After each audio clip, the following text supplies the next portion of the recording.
Everybody, welcome back. Episode 20, the Fast Motor Podcast. My dad is back, so we are back to our duo. It was really weird doing it without him last week. So, Dad, glad you're back. um, Busy week in racing. It'll be less busy in the recap because there was a lot of speed weeks. So I have the midget week stuff because I've always followed that. But yeah, the NARC fastest 5 days, and they're all stuff up in Oregon. Saw some good races up there, and the All Stars have started their Ohio Sprint Week, Speed Week. So there's we're starting. It's the summertime. We're starting the weeks of racing. But first, kind of before getting into the Indiana Midget Week, saw kind of a plethora of different winners. Hayden Ridebold won the opener at Circle City. Paragon, Carter Sarf got his first USAC national victory. Lincoln Park, Justin Grant. Bloomington, Logan Seavey. Tri-State, Justin Grant. So the veterans kind of started to come in later in the week. Kokomo got rained out, which seems like it was for the fourth year in a row or something like that. It feels like it always gets rained out at Kokomo. And Carter Sarf, the overall champion. Interesting midget week in terms of tracks. I know they're like pushing up against some rain on some nights, trying to make sure they got shows in. It looked like every track was slick. I thought it looked like everybody was just glossing. There didn't look like it laid rubber on the bottom, so they were just going to the bottom and then sliding up, but there was no cushion to be had either on the top. I mean, Grant, I'm trying to think of, it was Circle City was driving in on one, looked like he'd gain grip and then drive across, and he kind of had a real unique line. I mean, even how he set the car, but there was a cushion earlier in the week where there was a little bit, but it just seemed like everybody was searching. It was a search for sure. Because, there were slider lines, there was diamond lines, and it eventually just seemed like the top got too far around, and so everybody just went to the bottom, not because it laid rubber, just because it was so slick. That was the shortest way around, and they were losing so much momentum in the corner anyway. It was kind of running that. It was interesting. It was, you saw some different guys up at the front. Kind of there's not as many midget staples anymore. I mean, you got your Grant, your Seavey. Like the Coons cars struggled. Cannon McIntosh struggled a little bit, and did Coons win one? The Coons did not win one. Jacob Denny had some speed, but didn't win. Gavin Miller was always coming from the back. He was, which he does a lot. Yeah. But I mean, they had some speed and they were up there, but didn't win. So interesting, as kind of there'll be some more midget racing going on. Interesting to see whatever goes on moving forward with that. Moving on to some other stuff. The Eagle Nationals at High Limit. The High Limit at the Eagle Nationals at Eagle. Rico Abreu got the win in a World of Outlaw littered top 10. But Rico Abreu was on top. So Corey Day was on a huge charge from the back and then kind of caught on the bottom on a restart and kind of killed his run a little bit. But that was a fun one. The Money in the Bank 150 at Berlin. Ty Majeski got the win, his first win up at Berlin. He's had speed there before, but it was his first win there. So that was interesting and continuing to show some speed. High Limit at Shelby County. Tanner Holmes picked up the win with Busch. Cool to see him get his first national win.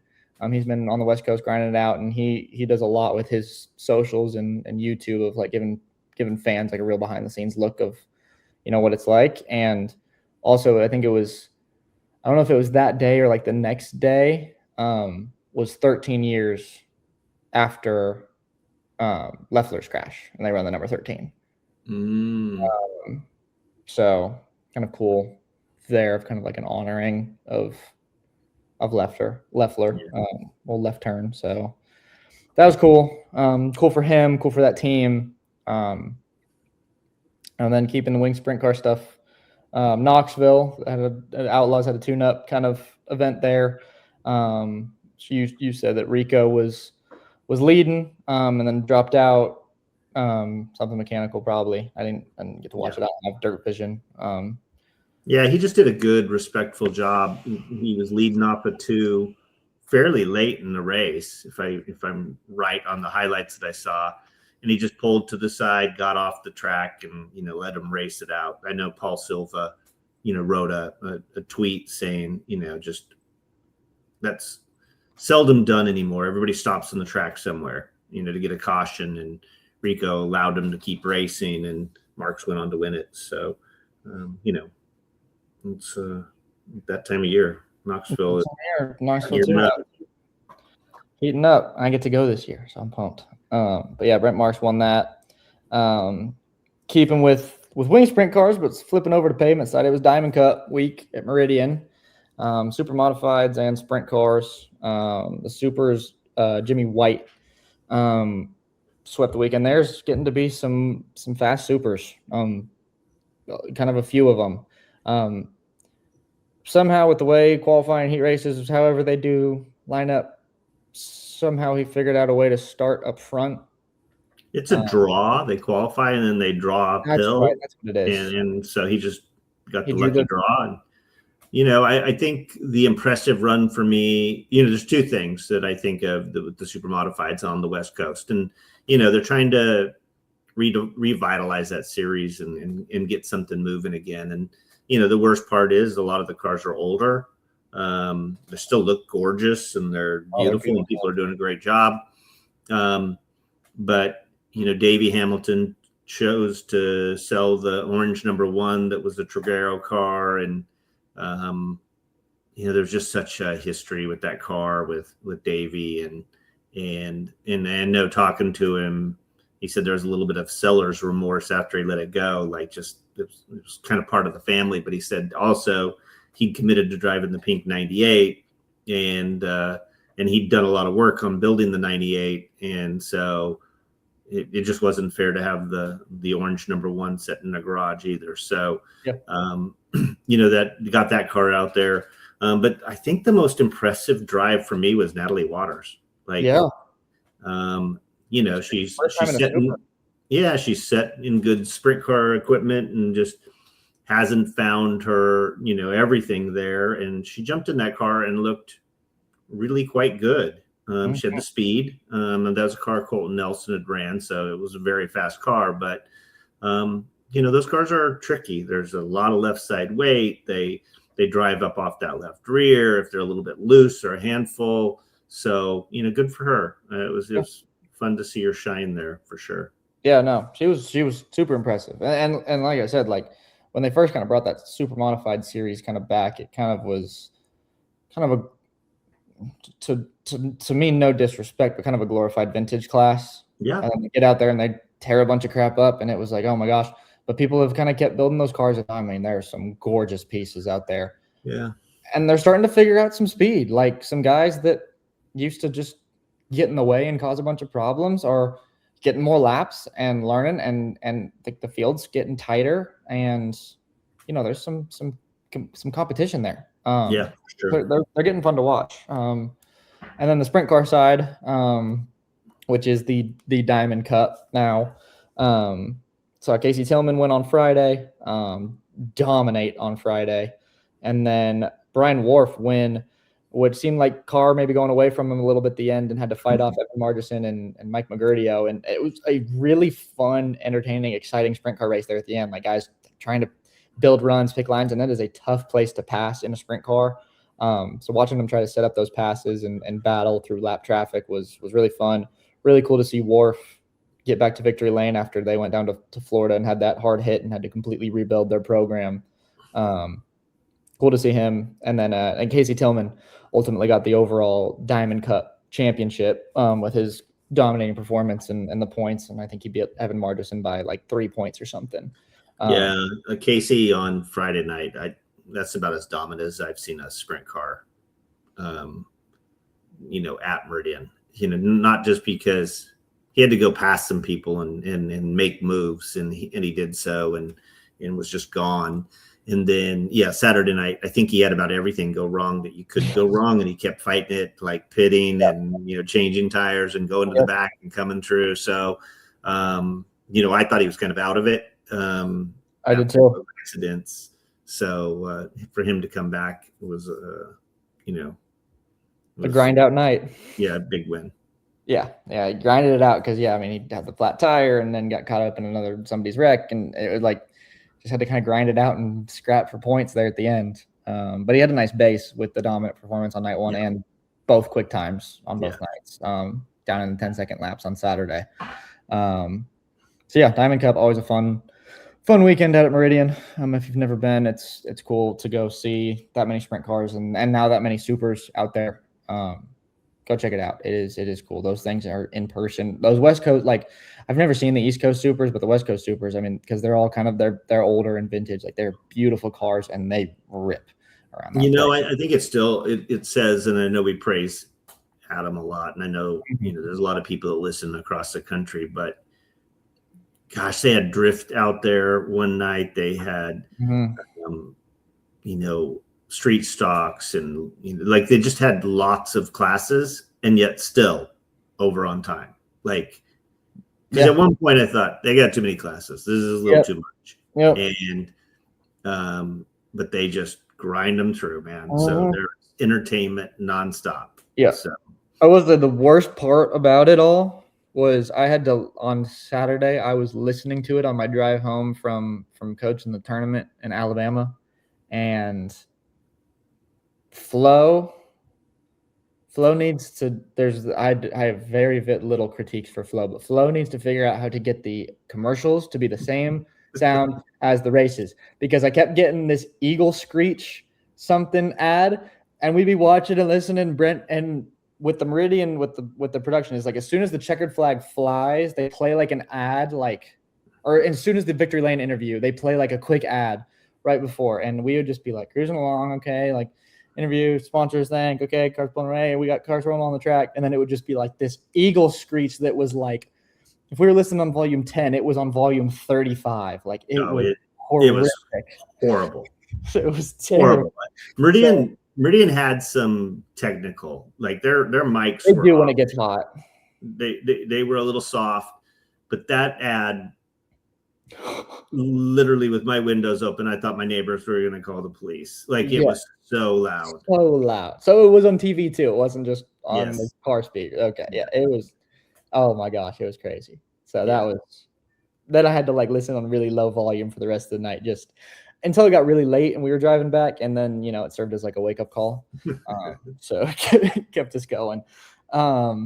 Moving to USAC Western States Midgets out west. They had a kind of a doubleheader week at Plaza Park in Santa Maria. Jet Yantis got his third win in a row, and then Drake Carty picked up the win on Saturday. The Cars Tour at Dominion, the Minis Mission 125, and Mini Tyrell back-to-back years won, which he said was a little bit more special this year because he really had to fight for it. He went 3 wide. Not like a shove 3 wide, like he had the run and was there 3 wide late in the race with 5 to go. And Cars to a race, and it's a race that you're putting on, and you have a whole bunch of family. It's such a cool event that they do. What they bring all the families is kind of similar to Day with the Racers that you guys used to do. If you wanted to talk a little bit about that, and we can kind of talk about what Minnie's doing here. Yeah,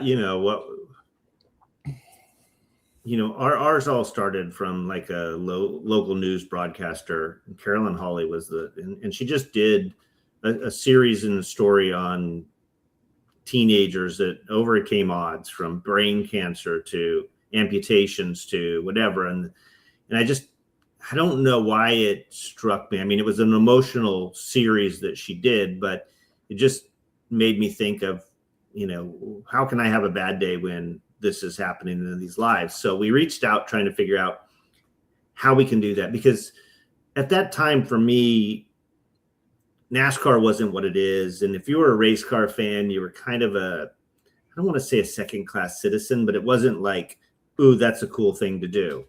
And I thought, there are such amazing people, giving people, kind and fantastic families that are involved. And it's like, people need to see that. So I reached out to try to see what we could tie to that. And it was just really hard to run down challenged kids, without there. And so Carolyn had just made mention of Mountain States Tumor Institute, that would be such a great tie.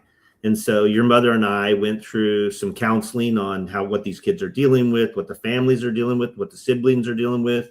There was no internet to do studies, so they basically just taught us of what a challenging time it is, not for just the patient, but the family themselves financially, how hard it is to do things as a family.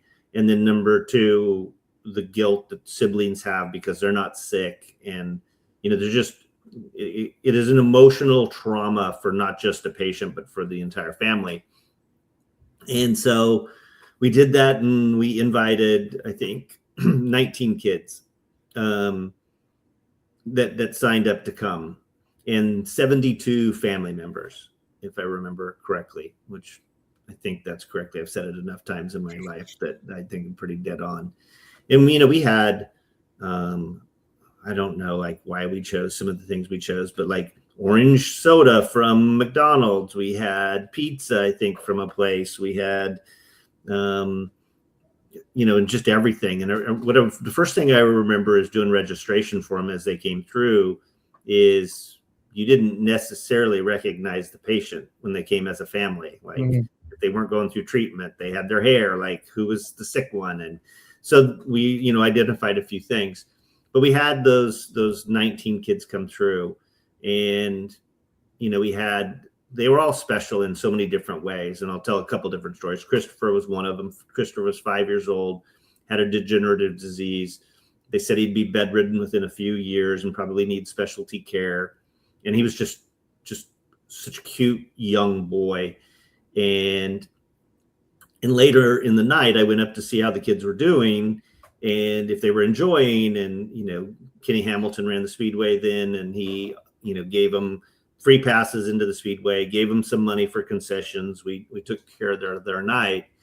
And I remember Christopher saying, why haven't you won?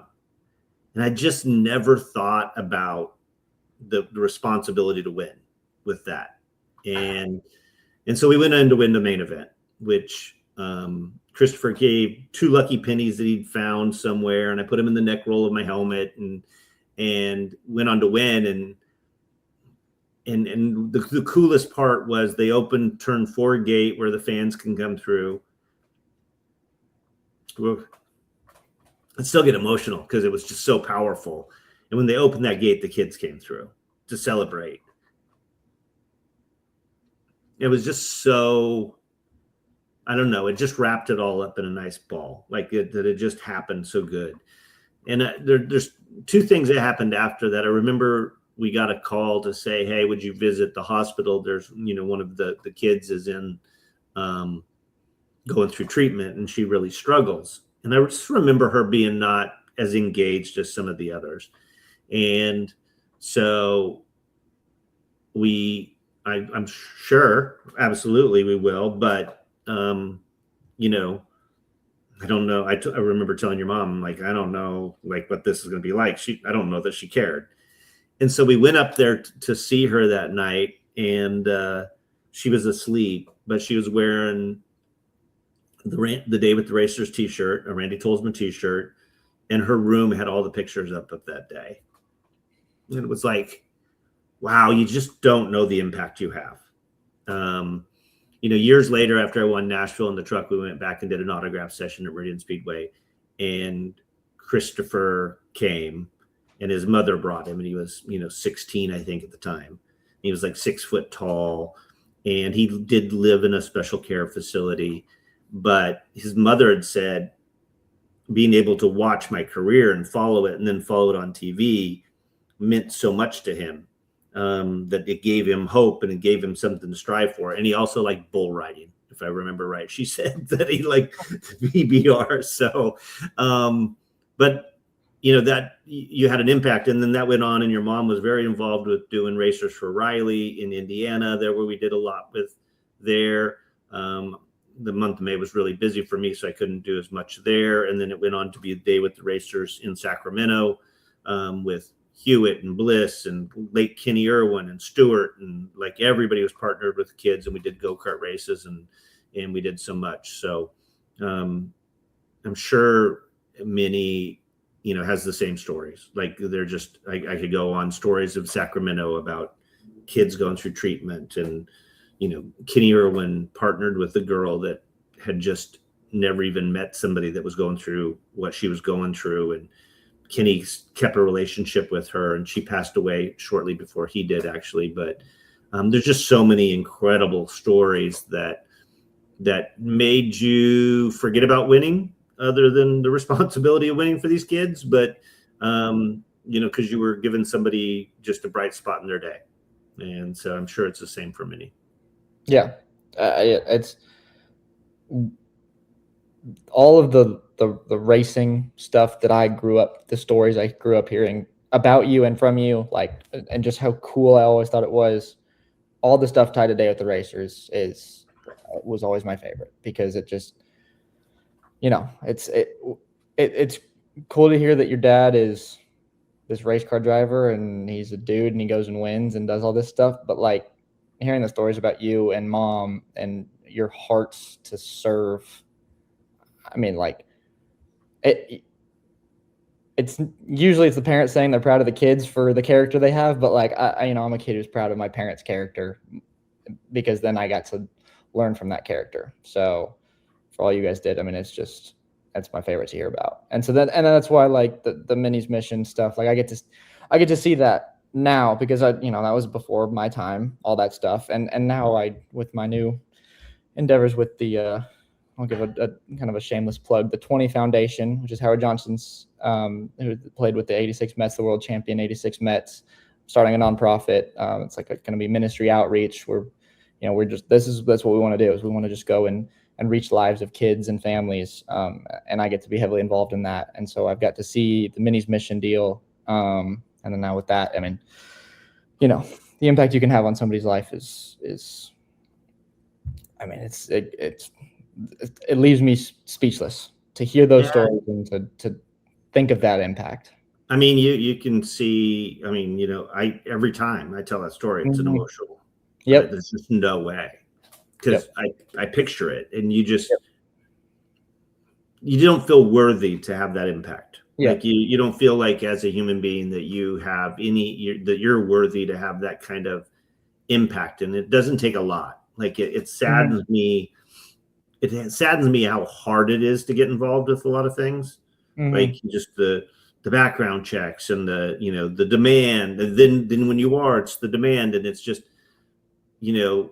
just to reach out and help people in such a small way is just so impactful. So yeah, it's just, if there's a legacy of my career, I'd like it to be that, like, because that was that cool. So. Yeah. And the impact you can have, and we know all good things come from the Lord. The humble feeling that it comes with, like, God put you in the position to impact somebody's life in a positive way. I mean, that's a humbling feeling. So super cool. I wanted to bring that up with Minnie's mission, with their deal being this weekend. And I don't know that we've got to talk about the Day with the Racer stuff on this podcast yet, at least in that kind of depth. So yeah, definitely want to bring that up. Back to racing, less emotional topics. Kind of just a couple more storylines. The Cars West was out at State Line, which saw Keelan Harvick with some late race contact, and Kevin Harvick getting the win. He wasn't the one who made the contact. But Kevin Harvick got the win out at State Line. More late model stuff. Southern Super Series was down at Five Flags. Stephen Nasse swept both nights, Friday and Saturday, gearing up for the Snowball this year. He's going to go try to defend his title. And then Pocono. Arca was out at Pocono. Gio Ruggiero got the win there. Again, he's won at like all the big tracks this year. O'Reilly, Justin Allgaier got the win. I think he's 5th of the year. I mean, he is on top of his game. And that stuff. I mean, he is showing that veteran prowess quite a bit, and they've got fast cars, but he's locked in. He's locked in. He's locked into the chase already. Yeah, it's insane. Like, he is having a great season. And then on the Cup side, another great season, which I'm less happy about, but on the podcast we got to stay neutral. Denny Hamlin, they are just clicking it off. Like they are on all cylinders right now on the pit side, on crew chief setup, him driving. Like that whole team is at the very top of their game, and they are dominant right now. Well, I mean, you have to look at Denny. He's 64 wins now, whatever. That's Hall of Fame, right? Yes, without a doubt. Without a doubt. And he's Denny pushes the limits with other drivers, but he's not a guy that causes a lot of accidents or crashes, or he's just a methodical racer. Like he is I'll dump you for a win. I've seen him do it. He'll push, but anymore he just pushes that limit. He forces you in uncomfortable territory. Yeah.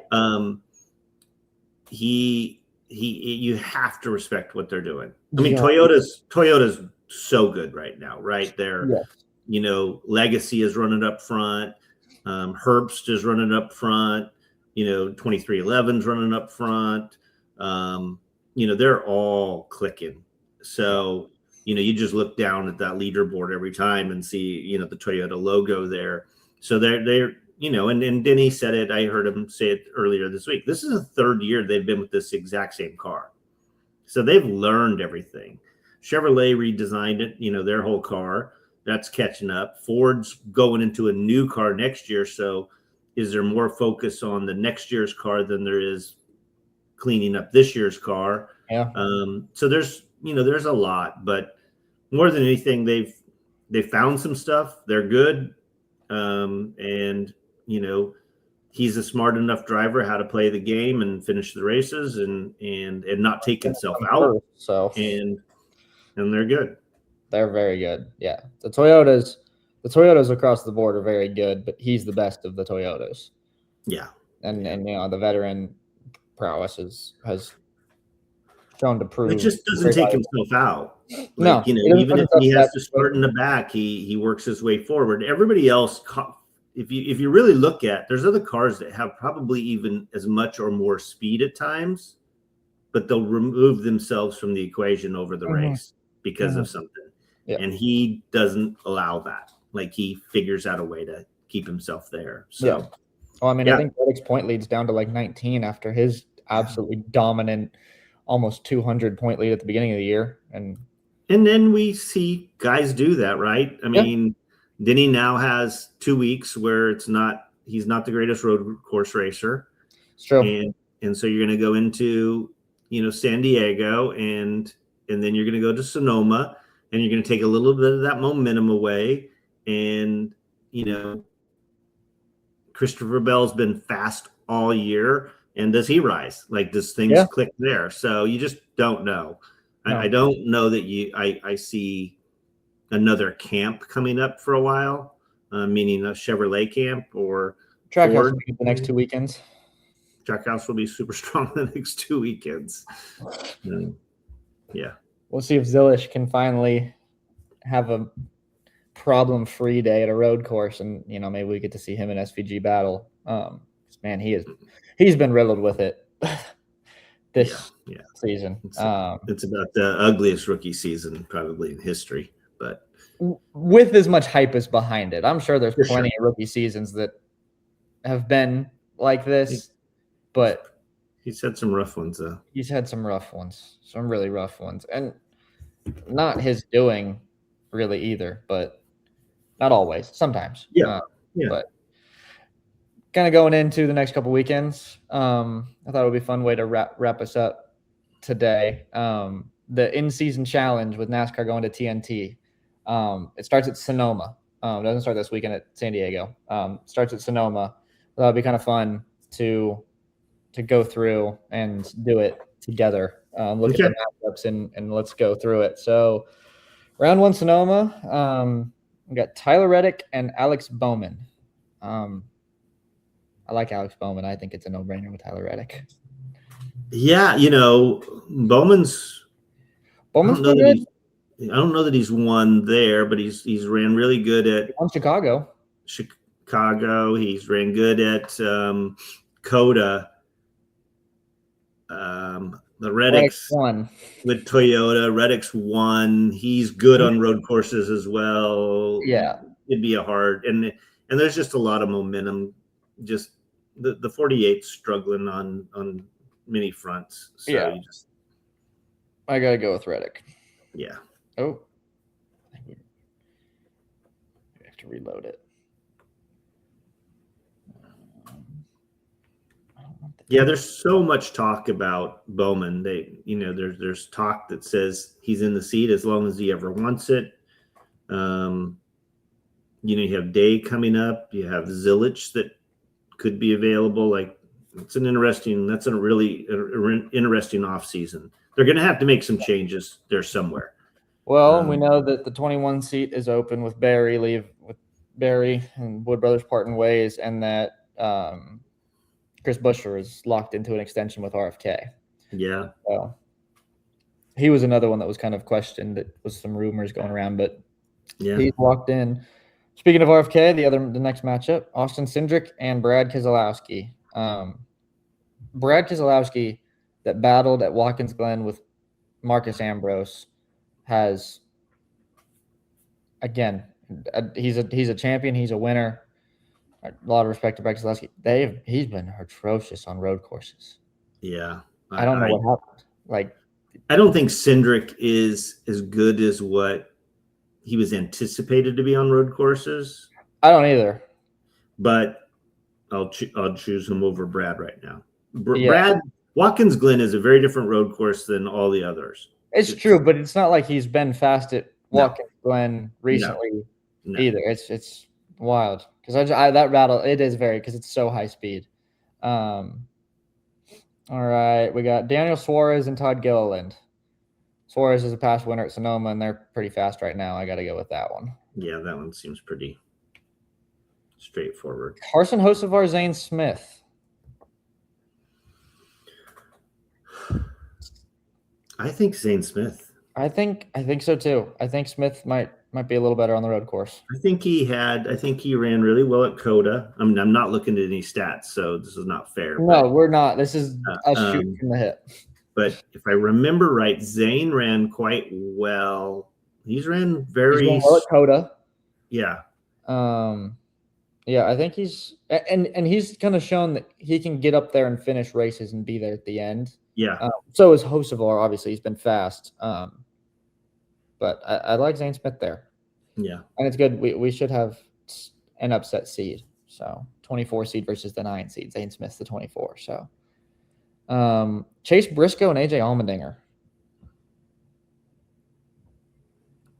I have to go with Chase. I do too, but it's tough to bet against AJ Allmendinger on a road course. Yeah, I just you have to go. Here are the variables. Like, will the pit stops? Will he has no support from Chevrolet, and then he's been very steady. I mean, they've had an amazing season. I think that it's such an underrated season of what they've done. Yep. And yes, but Chase is a good road racer as well. He is a good road racer. And he's sitting in a Gibbs car, and he's sitting in a Toyota. And that's hard to bet against. It's hard to bet against right now.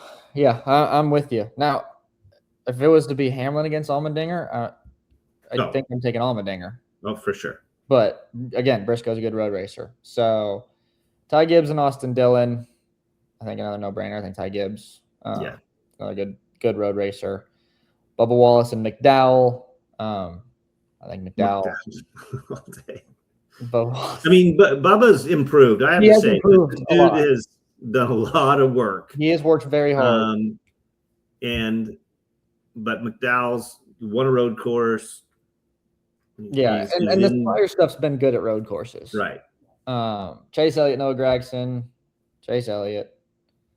Flipping over to the other side. Funny, I'm going back. My mind's still the Allmendinger Briscoe thing. I don't know that I wouldn't choose Allmendinger just for an upset, because Chase and the team seem to have a way to. They have the speed. They run up good, and then they have. They have they broke at Coda, so but I don't remember what they did at Glen, but I'm sticking with Briscoe. Yeah.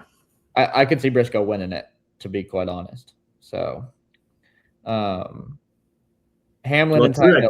Truex won there, did he not? Yeah, he did. Well, I think a couple of team. times with the 19 Yeah. car. So, Hamlin, Ty Dillon.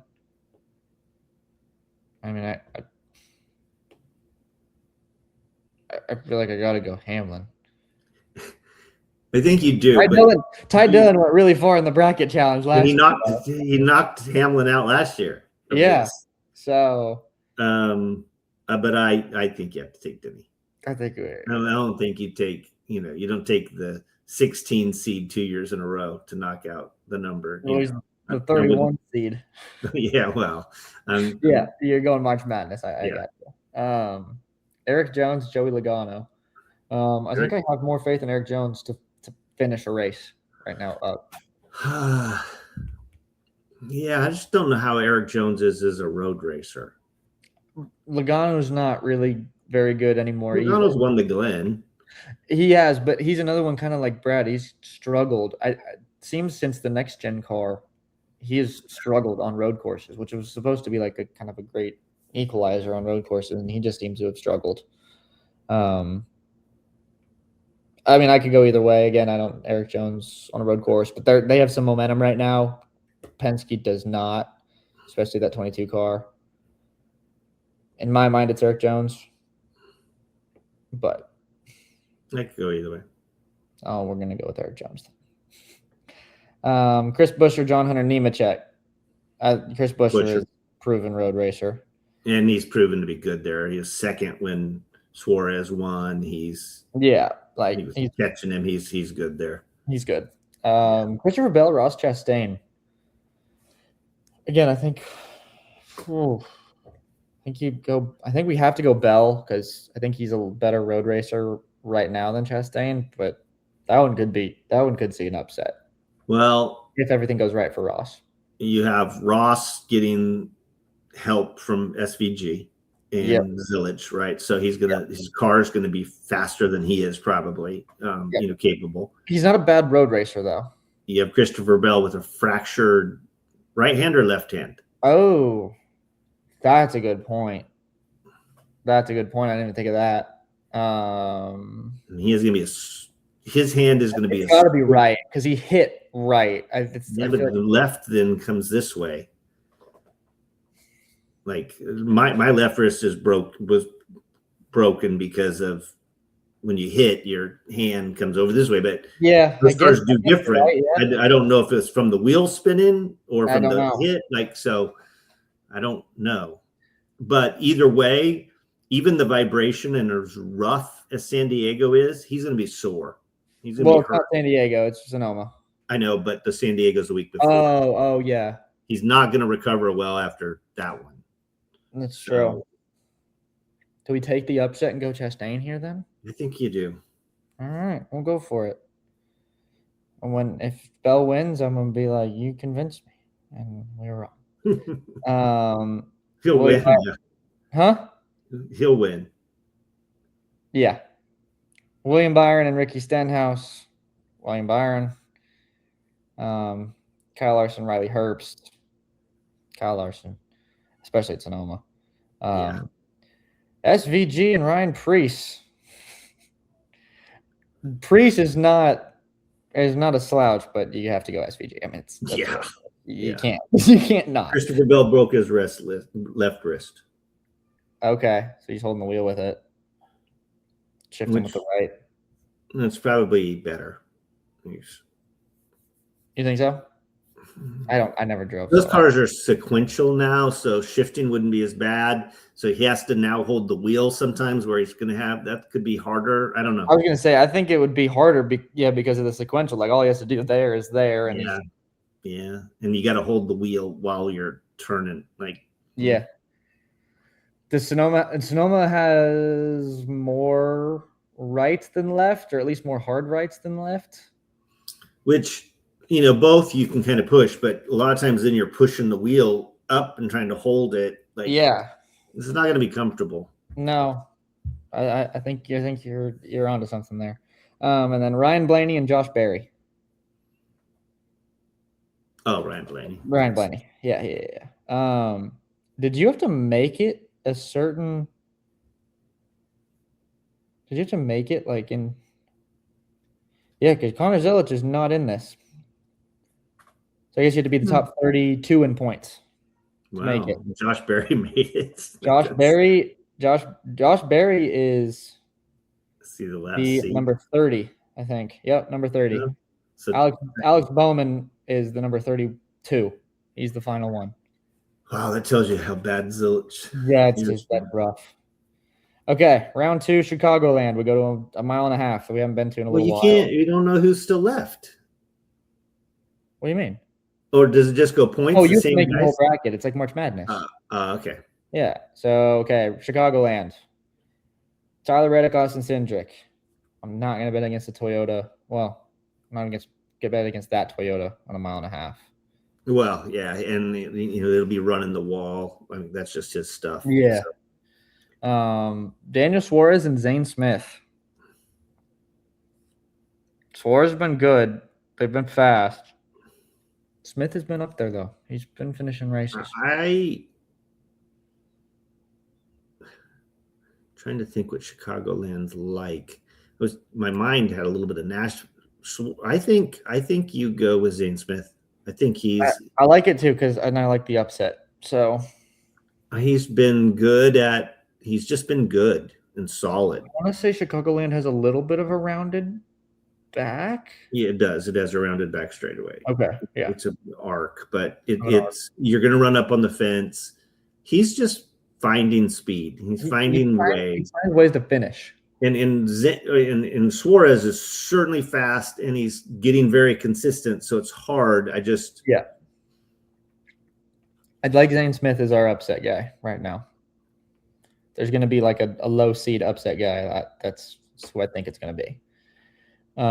Chase Briscoe, Ty Gibbs. Oof. Briscoe will run the top, but that team has found themselves behind the 8 ball quite a bit. Yeah, but they're getting more consistent. I think Gibbs is not. Gibbs is starting to fall. They're starting to fall. He's not as good. They were really strong early, and they're not as good late. I think they're kind of flipping. I'm with Briscoe there. Yeah. Michael McDowell, Chase Elliott. Chase Elliott. All right. Other side of the bracket. Denny Hamlin, Eric Jones. Sorry, Eric Jones. You gotta go, Denny. Chris Buescher, Ross Chastain. Chris Buescher. Yep, I'm with you as well. William Byron, Kyle Larson, and they're going to be ripping the top. I'm not as very good at William Byron is. I'm not betting against Kyle Larson if they're going to be on the top. And then SVG and Ryan Blaney. Yep. Other than SVG has been the one Trackhouse car that's up front, but Blaney's too solid. Blaney's too solid. They're the one Ford kind of highlight right now. Yeah. All right. I'm gonna go to Atlanta, a drafting track. Tyler Reddick, Zane Smith. Zane Smith's been up front. He's threatened to win at Atlanta, I think, a couple times. And Tyler Reddick won Atlanta without a front fender. Yes, they did. I think Zane Smith's run ends there. Yeah. Chase Elliott, Chase Briscoe. I think I honestly think Chase Elliott at the drafting track. I do too. Before. I do too. I think there's that, which awesome. We have a 1 in the 4. I think he won the year before. Chase Elliott. Yeah, he won this race the year before. Okay. Denny Hamlin, Chris Buescher. Hamlin. He's 1, 2, and the 4 seeds are making the final 4. This is great. Real boring. Kyle Larson, Ryan Blaney. Does Larson finally get a drafting win? He's been good. He's gotten much better. He's gotten a lot better. I'll go Larson. Especially, we'll go Larson. We'll not do the top 3 seeds. Because Atlanta is a little bit different, right? Like you got to be aggressive. You got to like that. It's a little bit different than the restrictors. Yes, it's not a plate track. And it is, but it doesn't race quite like the others. Do they run plates, restrictor plates there? Well, they don't run restrictor plates anymore at all. They run a spacer, but yeah, it is a spacer track. Yeah. Gotcha. North Wilkesboro, Final Four round. Reddick, Elliott. It's a short track, but it's a very different short track. It's unique. I'm going Chase. I am agreeing with you. Just kind of gut feeling. Hamlin Larson. Well, he won Martinsville. He's their stuff's good enough, and he's Hamlin Larson. Has Hamlin won at Wilkesboro? I don't know. I just think Larson. Let's get Larson, and then the final is championship round at Indianapolis, and I'm not gonna bet against Kyle Larson. He's been really, really fast there. Yeah. All right, Kyle Larson is our bracket champion, and then we have plus 700 are the odds. Not a real long shot, but not a sure bet. Predict how many laps the in-season challenge champion will lead during the 5-race tournament. There's 1,247 total laps available. How many do we think Kyle Larson's going to lead? That's the tiebreaker. The entire time? Through 5 races, through Sonoma, Chicagoland, Atlanta, Wilkesboro, and Indy. He can lead up to 1,247 laps. I'm going to say he leads somewhere in the 300 range. Oh, I was going to say 156. That's true. Toyotas are so dang good right now. I was going to say I just don't see him leading a ton. I see him getting, I think he can win Indy. He'll be up front. He'll lead some laps he'll lead some laps at Atlanta just because of being up there. I think he'll lead some early at Chicago because they seem to be really fast early in races right now, and then late they're kind of just around 5th place kind of car. But yeah, and he's led early in these races. He's had that. So let's go up a little. Let's go 176 laps. 176 laps. I think I went way too aggressive with my 300. Let's do 176. Since you actually picked a number. Submit. All right. Kyle Larson. This is our in-bracket champion. We'll see how we do. We'll update, starting when our starting Sonoma week, we'll keep it updated and check in and see how we do. Probably horrible, but it could be great. So it's racing. That's racing. So that's why it's fun. Hopefully Zane Smith, we were right on the money with him being like the guy that's gonna stretch it. Do well. Yeah. I'd like to see him do well. I got to meet him at Nashville, and he was a really nice guy. So so all right, that kind of wraps us up for episode 20. Keep checking in every Wednesday mornings. Spotify and YouTube. We'll keep talking some more racing. We got a busy summer coming up with some racing, so it's going to be fun to keep talking. That's all I got. Dad, you got any closing remarks? Nope. See you next week. See you guys next week.